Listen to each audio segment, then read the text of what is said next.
रोना है महाराज, हो जाए तो भी रोइए, ना हो तो भी रोइए। भगवान की कृपा से संतान अच्छी निकल गई, अच्छे विचार वाली निकल गई तो महाराज आनंद है। अब थोड़ी सी भी महाराज कमी निकली तो रोना ही रोना है। राजा उत्तानपाद निसंतान है, कोई संतान नहीं है, बहुत दुखी रहते हैं।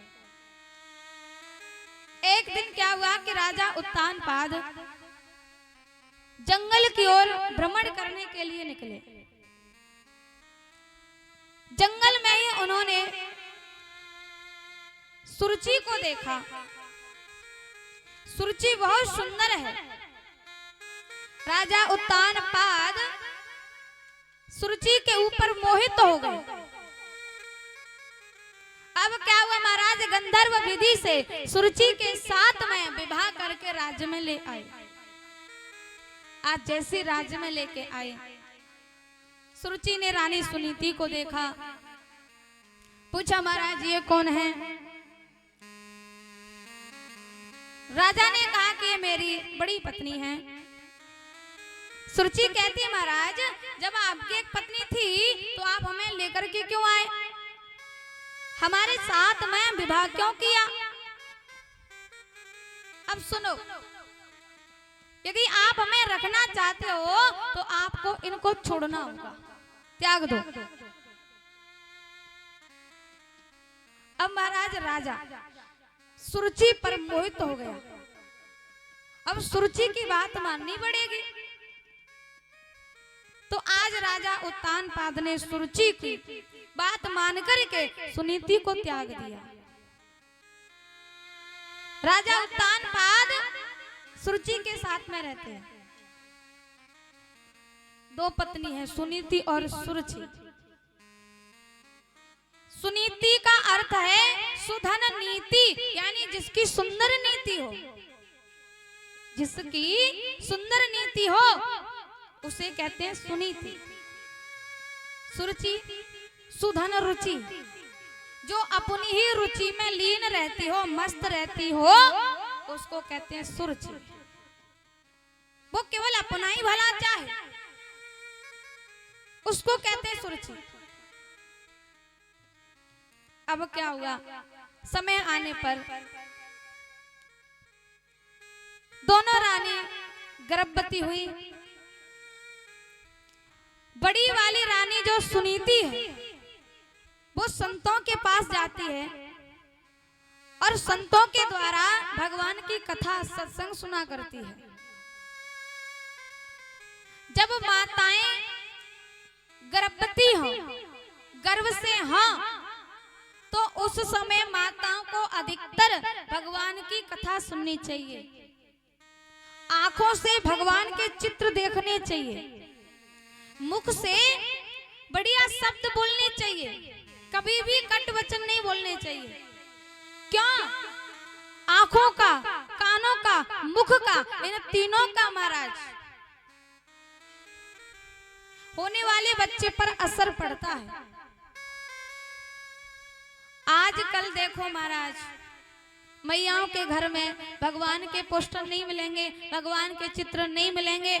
आजकल मैयाओं के घरों में चित्र तो मिलेंगे, लेकिन किसके मिलेंगे? सलमान खान, ऐश्वर्या राय, माधुरी दीक्षित।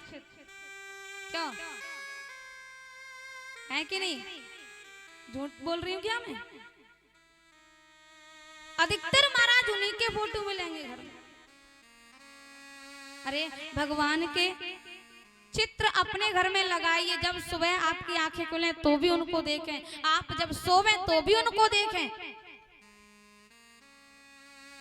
और आजकल की माताएं कथा भागवत नहीं सुनती। आजकल तो महाराज टच को मोबाइल चल गया। क्यों भैया? टच को सो रात दिन महाराज उसी में उंगली ऊपर नीचे नीचे ऊपर चलाती रहे, मैं ऐसे ऐसे करके। और फिर कहे अरे महाराज जी कहा बतावे हमाओ लाला 1 साल को नाई भयो और टच को फोन मांगे, ऐसे फोन चलावे, ऐसे हम पे ना आवे, हम तो ज्यादा उस्ताद है टच के फोन में। अब भाई चलावेगा तो क्योंकि भैया बाकी माँ ने भी रात दिन फोन चलायो तो बालक भी तो टच को ही फोन मांगेगा, क्यों जी?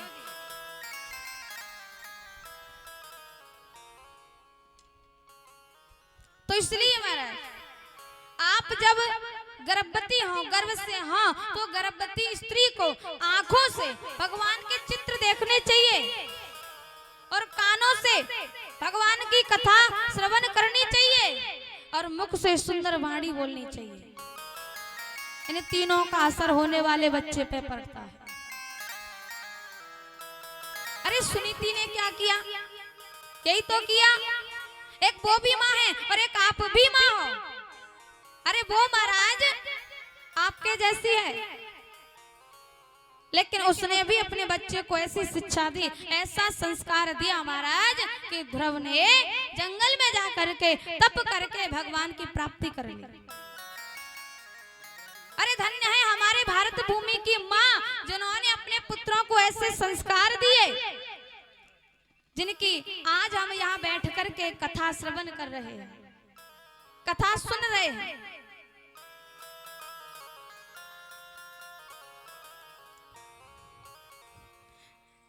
जब भी महाराज संतान को आप जन्म देवे, हमारे शास्त्र में तो लिखा है जननी जनेत संत जन यादाताया सूर, नहीं तो जननी बांझ रह क्यों गवा में नूर। हमारे शास्त्रों में लिखा है पुत्र हो भगवान का भक्त हो, संत हो, महात्मा हो, भगवान की सेवा करे, भगवान के चरणों का दास हो। नहीं तो महाराज ऐसा पुत्र नहीं हो तो बांझ रहना ठीक है। अरे चोर बने उससे तो ठीक है कि कोई संतान ही नहीं है।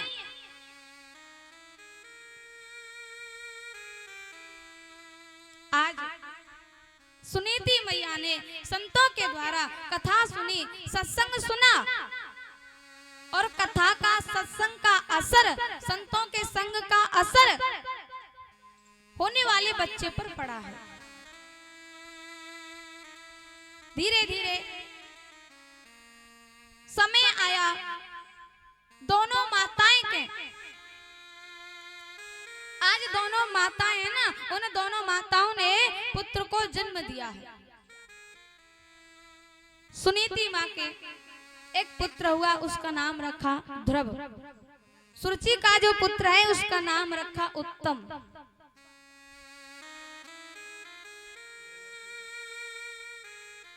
आपकी संगति अच्छी होगी तो विचारधारा अच्छी बनेगी, गलत संगति में बैठोगे तो विचारधारा गलत बन जाएगी। दोनों माँ हैं, दोनों के पुत्र हुआ, लेकिन दोनों पुत्रों के आचार विचार अलग अलग हैं। क्यों अलग अलग हैं? क्योंकि उसकी माँ ने संतों का संग किया, सुरुचि ने संतों का संग नहीं किया। अरे कब तक महाराज आप में बदलाव नहीं आएगा? कब तक नहीं आएगा? एक दिन नहीं, 2 दिन नहीं महाराज। आप यदि पीने वाले के पास में बैठो, जुआ खेलने वाले के पास में बैठो, ऋषि मुनि महात्मा के पास में बैठो, आप जहां बैठेंगे वैसी ही आपकी विचारधारा बन जाएगी। संगति का असर तो होगा महाराज, ज्यादा नहीं लेकिन थोड़ा थोड़ा तो हो ही जाएगा। किसी दिन एक दिन ऐसा आएगा कि आप पूरे ही महाराज हो जाओगे। तो आज जैसे ही पुत्र हुए, अब दोनों पुत्र धीरे धीरे बड़े होते जा रहे हैं। अब दोनों भाई एक बार खेलते खेलते खेलते खेलते राजा उत्तानपाद के पास पहुंच गए।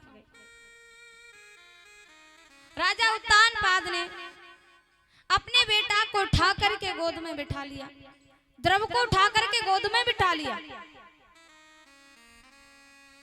जैसे यह बात सुरुचि को पता चली, दौड़ी दौड़ी भागी भागी आई, ध्रुव का हाथ पकड़ करके और गोद से नीचे ढकेल दिया। आज ध्रुव जोर से रो रहे हैं। आंखों में आंसू आ गए।